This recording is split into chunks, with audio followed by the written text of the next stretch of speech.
When you go to buy a car, most car makers today give you two options: gas or electric.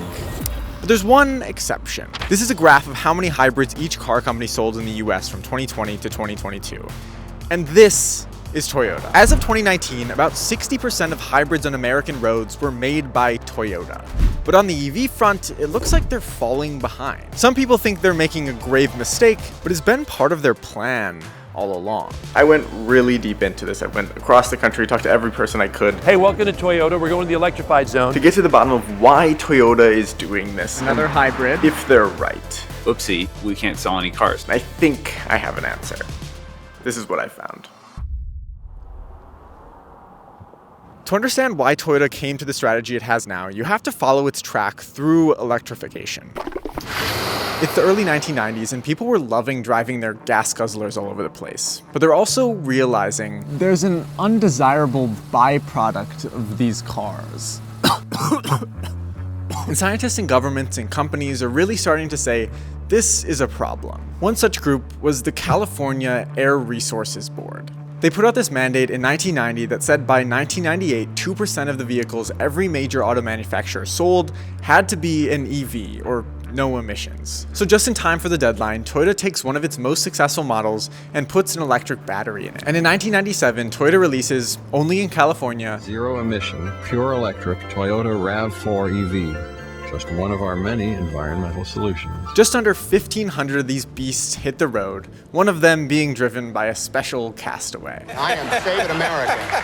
And other car companies follow suit. Ford makes this weird little bug in a pickup truck into an EV, and GM makes this hot rod. People loved this thing. So by the late 90s/early 2000s, a bunch of Californians are driving around in EVs, and lots of people like them. But then things turn weird. Over the next few years, despite seemingly strong demand, almost all of these EVs are pulled out of the market, and many of them are literally crushed. As you can see in this documentary, Who Killed the Electric Car? Ladies and gentlemen, that's the sound of a crushed automobile being shredded into a million pieces. Then in 2000, GM, who owns the patent to the batteries inside most of these cars, sells the patent to an oil company. And this oil company then gets bought out by Chevron. Then basically as soon as Chevron gets its hands on this patent, they sue Toyota, one of the last remaining companies still using this battery, for patent infringement. Chevron, an oil company that likes oil company things like gas cars existing, tells Toyota and its battery manufacturer Panasonic, no more big batteries. Immediately, Toyota's plans to make plug-in cars were squashed. Except, there was one thing Chevron still allowed.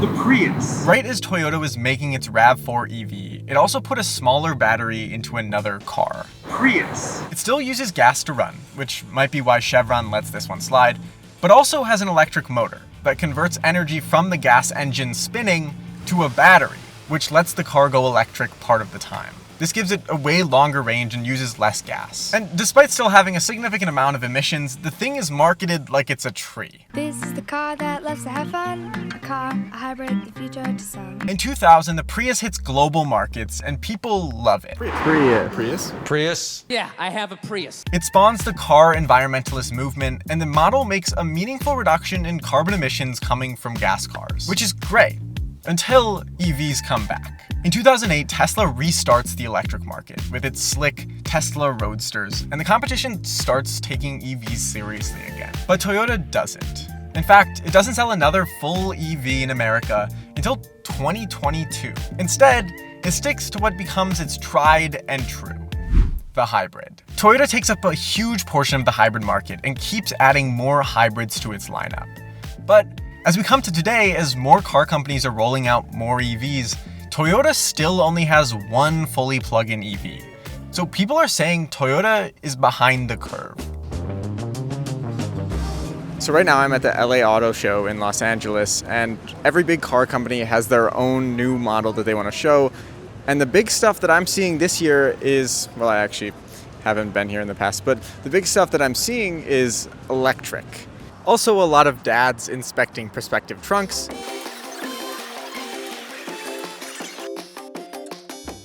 But a lot of electric cars.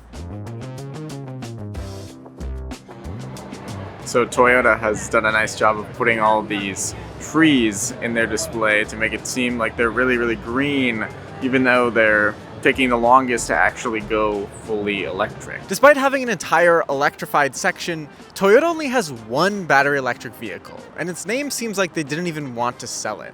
And they didn't really. In the first 3 quarters of 2023 in the US, they sold 6,486 BZ4Xs, compared to 103,000 RAV4 hybrids and 27,000 Priuses. And that's their only fully battery electric car, though they say they'll release more soon. As much as these trees might make you think Toyota's in on electric, they're actually actively fighting EVs. Like in 2019, they filed a lawsuit against California and their ongoing requirements to make EVs. So I think it's clear Toyota isn't all in on EVs. But why? It's all in here. This is an internal corporate document sent to Toyota dealers across the country. In it, it says Toyota is committed to reducing carbon emissions as much as possible, as soon as possible. But it says that's going to be really hard on a wide scale because of 3 reasons. Number 1, critical minerals. Toyota says there just won't be enough materials, like all that lithium from James's great video, In the middle of nowhere. to meet the demand for EVs in the coming years. Number 2, charging infrastructure. Toyota says there just aren't enough chargers and they aren't fast enough. And number 3, affordability. They're still just too expensive. So instead, they offer this practical path forward, which is basically hybrids. Doing this, Toyota says it can use the materials from 6 battery EVs to make 90 hybrids and have 37 times as much carbon reduction. Now, the company has announced its fleet of electric cars they plan to release in the next few years, but in the meantime, while the EV kinks are getting worked out, Toyota is betting on hybrids.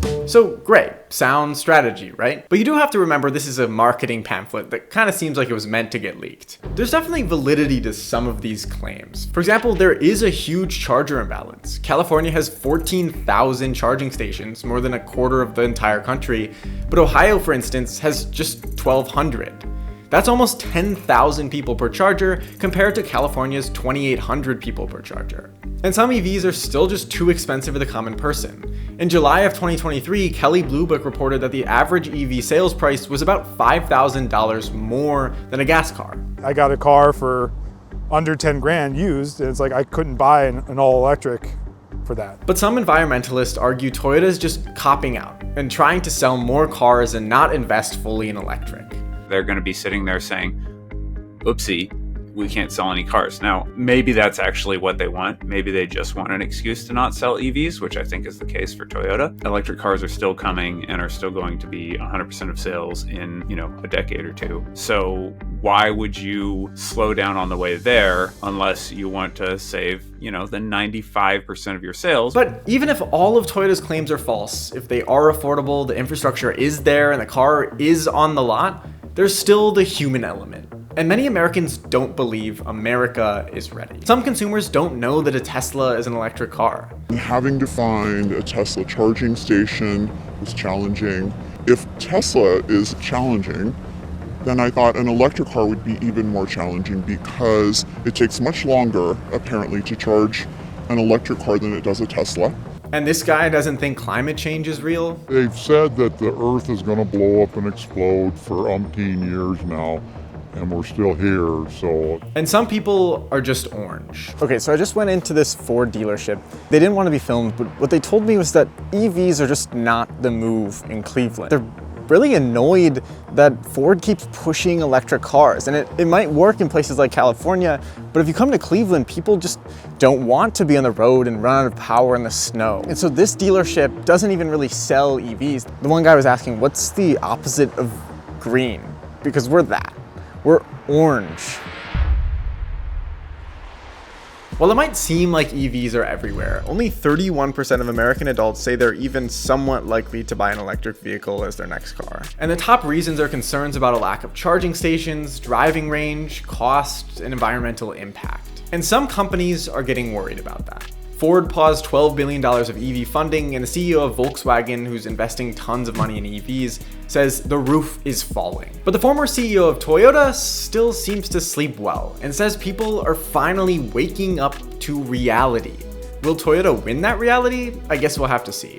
But even if Toyota is some environmental laggard, they still have a lineup of EVs coming, and 30% of Americans say Toyota is where they'll look when they eventually do buy an EV. It's just a matter of time.